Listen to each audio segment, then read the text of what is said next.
Hello friends, welcome to study group Pathshala. मैं हूं विलास और आज की क्लास में हम लोग डिस्कस करेंगे एक इंपॉर्टेंट निबंध को। ये निबंध होगा नेशनल रिक्रूटमेंट एजेंसी यानी एनआरए पर।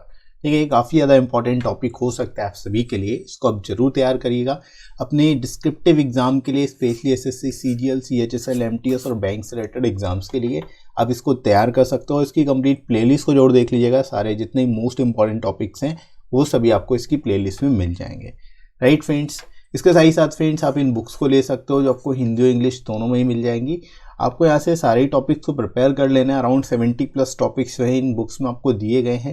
यहाँ पर आपको विद इन वर्ड लिमिट सारे की सारी टॉपिक्स मिल जाती है। साथ ही साथ लेटेस्ट पैटर्न पर आपको सारे टॉपिक्स मिल जाते हैं, चाहे वो ऐसे हो चाहे लेटर हो, दोनों ही आपको सिंगल बुक में मिल जाएंगे। तो अलग से 2 बुक लेने की जरूरत नहीं पड़ेगी और लोएस्ट कॉस्ट आपको ये बुक मिल जाएगी, तो अलग आप इसको ले सकते हो। राइट, और एडिशनल आपको 30% डिस्काउंट भी मिल जाएगा। तो डिस्क्रिप्शन में दोस्तों लिंक दिया गया है, वहाँ से जाके आप डिस्काउंटेड रेट्स में इन बुक्स को ले सकते हो अपने एग्जाम के हिसाब से, SSC, CGL, CHSL, SSC, JST या फिर आईपीएस, पीओ के लिए। राइट फ्रेंड्स, और अपनी प्रिपरेशन को और भी बेहतर तरीके से कर सकते हो। राइट फ्रेंड्स, तो चलिए शुरुआत करते हैं आज की क्लास। Let's start.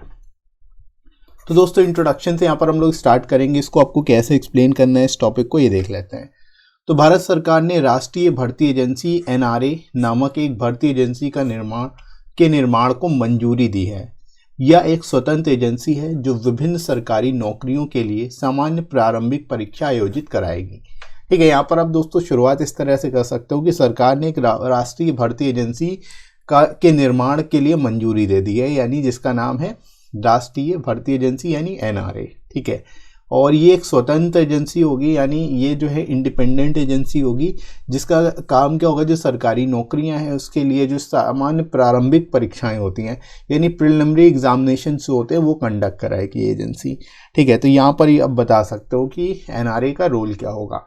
राइट, इसके बाद देखो प्रारंभिक चरण में यह एक समान पात्रता परीक्षा यानी सीईटी आयोजित करेगा, जिसमें ग्रुप बी और ग्रुप सी पदों के लिए उम्मीदवारों का चयन किया जाएगा।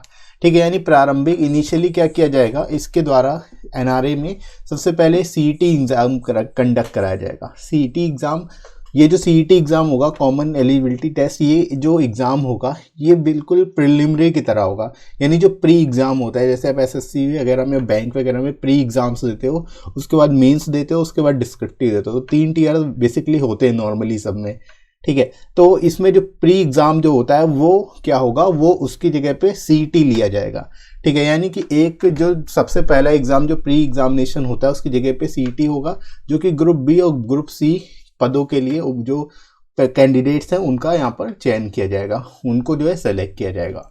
राइट, ये परीक्षाएं अभी एसएससी, आरआरबी और आईबीपीएस द्वारा आयोजित की जा रही हैं। ठीक है, यानी इसकी जो परीक्षाएं हैं अभी कौन कंडक्ट करा रहे हैं, अभी एसएससी कंडक्ट करा रही है, आरआरबी यानी रेलवे जो बोर्ड है वो कंडक्ट करा रहा है, साथ ही साथ आईबीपीएस जो है वो करा रहा है। तो यहाँ पर आप बता सकते हो अभी जो एजेंसियां हैं वो इसको कंडक्ट करा रही हैं, लेकिन जब ये लागू हो जाएगा एनआरए तब सीईटी होगा बेसिकली। राइट, जिसमें सारे प्री एग्जाम जो है सभी प्री एग्जाम की जगह केवल सीईटी देना पड़ेगा एक बार में। राइट, तो ये आप यहाँ पर बता सकते हो इंट्रोडक्शन में। राइट दोस्तों, तो आई होप आपको समझ में आया होगा कि इंट्रोडक्शन कैसे शुरुआत करनी, कैसे इसमें आप लिखोगे। इसके बाद दोस्तों आगे बढ़ते हैं बॉडी सेक्शन में, कि धीरे धीरे सभी केंद्र सरकार की भर्ती एजेंसियों को एनआरए में शामिल कर दिया जाएगा। ठीक है, एनआरए में जो है सभी को धीरे धीरे शामिल किया जाएगा, यह भी आप यहाँ पर बता सकते हो। जैसे जैसे जो है धीरे धीरे जो प्रोसेस है वो और तेज़ी से बढ़ेगा, और जितनी भी केंद्र सरकार की भर्ती एजेंसियां हैं वो सभी एनआरए के अंतर्गत शामिल हो जाएंगी। राइट, वर्तमान में सरकारी नौकरियों की तैयारी करने वाले उम्मीदवारों को विभिन्न पदों के लिए कई भर्ती एजेंसियों द्वारा आयोजित अलग अलग परीक्षाओं के लिए उपस्थित होना पड़ता है। ठीक है, तो अभी आप यहाँ बता सकते हो तो करंट सिचुएशन क्या है कि वर्तमान में क्या है कि अलग अलग सरकारी नौकरियों के लिए जो है जो लोग तैयारी कर रहे हैं वो अलग अलग पदों के लिए अलग अलग एजेंसियों द्वारा जो है अलग अलग परीक्षाओं में उपस्थित होते हैं, अलग अलग परीक्षाओं में अपीयर होते हैं। राइट, लेकिन एनआरए के आगमन के बाद यह पूरी प्रक्रिया छात्रों और एजेंसियों के लिए और आसान हो जाएगी। ठीक है। यानी एनआरए जब आ जाएगा, एनआरए जब पूरी तरह से अप्लाई कर दिया जाएगा, इन्फोर्स कर दिया जाएगा, तो उसके बाद ये जो पूरी प्रक्रिया है इससे छात्रों और एजेंसियों दोनों के लिए ये क्या हो जाएगी, आसान हो जाएगी, राइट। एनआरए शुरू में सीईटी परीक्षा आयोजित कराएगा, ठीक है, जैसा कि हम लोग पहले भी डिस्कस कर चुके हैं। एनआरए के अंतर्गत सबसे पहले सीईटी परीक्षा होगी, सीईटी एग्जामिनेशन होगा, ठीक है।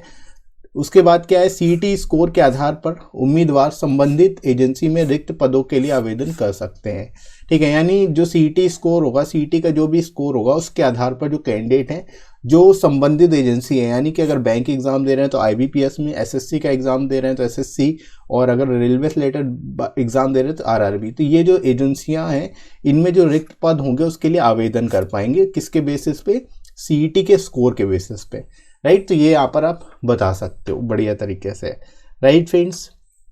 इसके बाद आप आगे का बता सकते हो यहाँ पर कि सीईटी टेस्ट 3 स्तरों में आयोजित किया जाएगा और ये स्नातक, उच्च माध्यमिक और मैट्रिक स्तर के हैं। यानी सीईटी के अंतर्गत जो परीक्षा होगी, सीईटी का जो टेस्ट होगा वो 3 स्तरों में होगा। एक तो स्नातक पर होगा यानी ग्रेजुएशन वालों के लिए, एक उच्च माध्यमिक होगा यानी 12th वालों के लिए, और एक मैट्रिक स्तर पर होगा यानी 10th वालों के लिए, ठीक है। तो 3 लेवल पर बेसिकली जो है सीईटी कंडक्ट कराया जाएगा, राइट। हालांकि वर्तमान भर्ती एजेंसियां जैसे कि आईबीपीएस, आरआरबी और एसएससी यथावत रहेंगी। यानी जो वर्तमान में भर्ती एजेंसियां हैं, आईबीपीएस है, आरआरबी है, साथ ही साथ एसएससी है, ये सभी ऐसी की ऐसी ही रहेंगी, इनको मर्ज नहीं किया जाएगा, ना ही खत्म किया जाएगा, ठीक है। तो ये भी आप यहाँ पर बता सकते हो। जितनी भी एजेंसियां हैं जो अभी प्रेजेंट में एग्जाम कंडक्ट करा रही हैं वो एज इट इज रहेंगी, उनमें कोई बदलाव नहीं आएगा, राइट। तो ये भी आप यहाँ पर बता सकते हैं। इसके बाद देखो, सीईटी स्तर पर किए गए परीक्षण के आधार पर उम्मीदवारों का अंतिम चयन अलग अलग विशेष परीक्षाओं द्वारा किया जाएगा, जो टीयर 2 और टीयर 3 है, जो संबंधित भर्ती एजेंसियों द्वारा आयोजित किए जाएंगे, ठीक है। अब देखो यहाँ पर आप बता सकते हो कि सीईटी का जो स्कोर आएगा उसके बाद उसके बेसिस पे तो वो रिक्त पदों के लिए अप्लाई कर पाएंगे। उसके बाद जो होगा, उम्मीदवारों को, जो कैंडिडेट्स हैं उनको परीक्षाएं देनी पड़ेंगी, कौन सी, टीयर 2 और टीयर 3, ठीक है। जो टीयर 2 और टीयर 3 है वो संबंधित जो एजेंसियां हैं वही कराएंगे। जैसे एसएससी का अगर कोई बंदा दे रहा है एग्जाम तो वो टीयर 1 उसको देने की जरूरत नहीं पड़ेगी, क्योंकि वो सीईटी देगा केवल वो। उसके बाद टीयर 2 और टीयर 3 उसको देने पड़ेंगे, ठीक है। तो ये आप यहाँ पर प्रोसेस है जो आप बता सकते हो। और टीयर 2 और टीयर 3 जो है ये कौन कंडक्ट कराएगा, ये एसएससी ही कंडक्ट कराएगा, या फिर जो भी एजेंसी है वही कंडक्ट कराएगी जो कराती है, राइट। तो इस तरह से यहाँ पर प्री एग्जाम को छोड़ के बाकी जो एग्जाम है वो सब जो संबंधित एजेंसियां हैं वही कराएंगे, अलग से कोई नहीं कराएगा, राइट। तो ये चीज भी आप लोग यहाँ पर बता सकते हो, मेंशन कर सकते हो, राइट दोस्तों। इसके बाद फाइनली हम लोग मूव करते हैं कंक्लूजन की ओर। यहाँ पर आप बता सकते हो, उम्मीदवारों का सीईटी परीक्षा का स्कोर परिणाम की घोषणा की तारीख से 3 साल के लिए वैध होगा, ठीक है।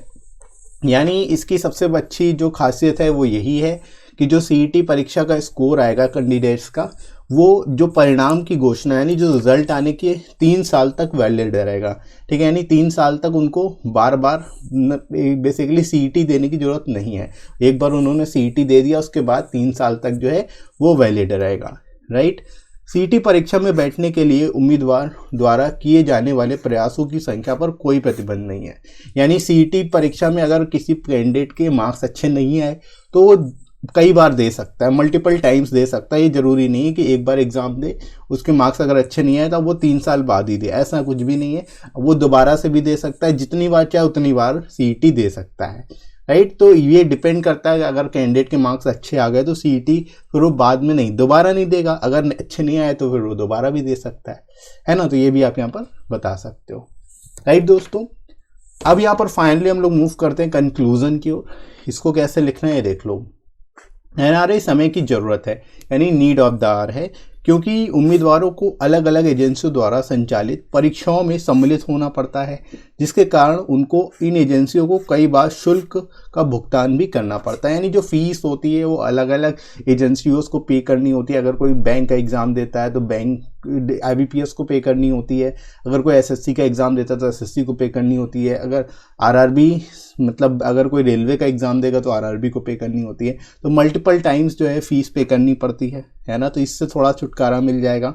साथ ही उम्मीदवारों को परीक्षा में हिस्सा लेने के लिए लंबी दूरी भी तय करनी पड़ती है, ठीक है। यानी कि जो बार बार उनको प्री देने जाना होता है तो उससे भी उनको छुटकारा मिल जाएगा।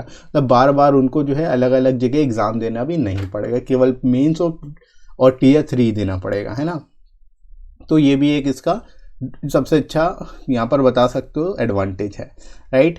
इससे उम्मीदवारों पर अधिक आर्थिक बोझ काफ़ी अधिक बढ़ जाता है, ठीक है। यानी कि इन सभी चीज़ों के कारण जो है जो कैंडिडेट्स हैं उनके ऊपर आर्थिक बोझ जो बढ़ जाता है, जो इकोनॉमिक जो है एक तरह से बर्डन उनके ऊपर बढ़ जाता है, ठीक है। तो वो एक तरह से क्या हो जाएगा, कम हो जाएगा सीईटी के आने से, राइट। तो यहाँ पर आप इस तरह से इस टॉपिक को लिख सकते हो, बढ़िया तरीके से एक्सप्लेन कर सकते हो, और आई होप आप सब सभी समझ पाए होंगे कि कैसे इसको एग्ज़ाम में आप लिखोगे बेस्ट तरीके से, राइट फ्रेंड्स। इसी तरह से आप इस टॉपिक को तैयार करिए। इसके साथ ही साथ इसकी प्लेलिस्ट को देख लीजिएगा, सारे इंपॉर्टेंट टॉपिक्स जो हैं वो आपको इसकी प्लेलिस्ट में मिल जाएंगे। मोस्ट एक्सपेक्टेड टॉपिक सब कराए जा चुके हैं, जस्ट देखिए रेगुलरली मैं आपको प्रोवाइड कर भी रहा हूँ। अगर कोई टॉपिक आपको इंपॉर्टेंट लगता है तो वो भी आप सजेस्ट कर सकते हो, वो भी मैं आपको प्रोवाइड कर दूंगा, राइट फ्रेंड्स। तो इसी तरह से आप देखिए, बाकी प्रेसिक्स और एप्लीकेशन की प्लेलिस्ट को भी देख लेना, राइट फ्रेंड्स। तो आई होप आज का वीडियो आप सभी को अच्छा लगा होगा। वीडियो कैसा लगा कमेंट करके जरूर बताइएगा। वीडियो हेल्पफुल लगा हो तो लाइक करिएगा, इस वीडियो को शेयर करिएगा अपने सभी फ्रेंड्स में, और सब्सक्राइब कर लीजिए चैनल को अगर आप में से कोई नया है तो, राइट फ्रेंड्स। इसके साथ साथ आप मुझे टेलीग्राम पर फॉलो कर सकते हो, यहाँ पर आपको सारे इंपॉर्टेंट पीडीएफ और क्लासेस की नोटिफिकेशन मिल जाएगी, राइट। और इसका लिंक आपको डिस्क्रिप्शन में मिल जाएगा, वहाँ से जाके आप इनको प्रिपेयर कर सकते हो, ठीक है। एक तरह से ज्वाइन कर सकते हो टेलीग्राम, सारे टॉपिक्स आपको यहाँ पर मिल जाएंगे मोस्टली, राइट। तो अभी के लिए फ्रेंड्स इतना ही, नेक्स्ट मिलते हैं अगली क्लास में। Thanks for watching.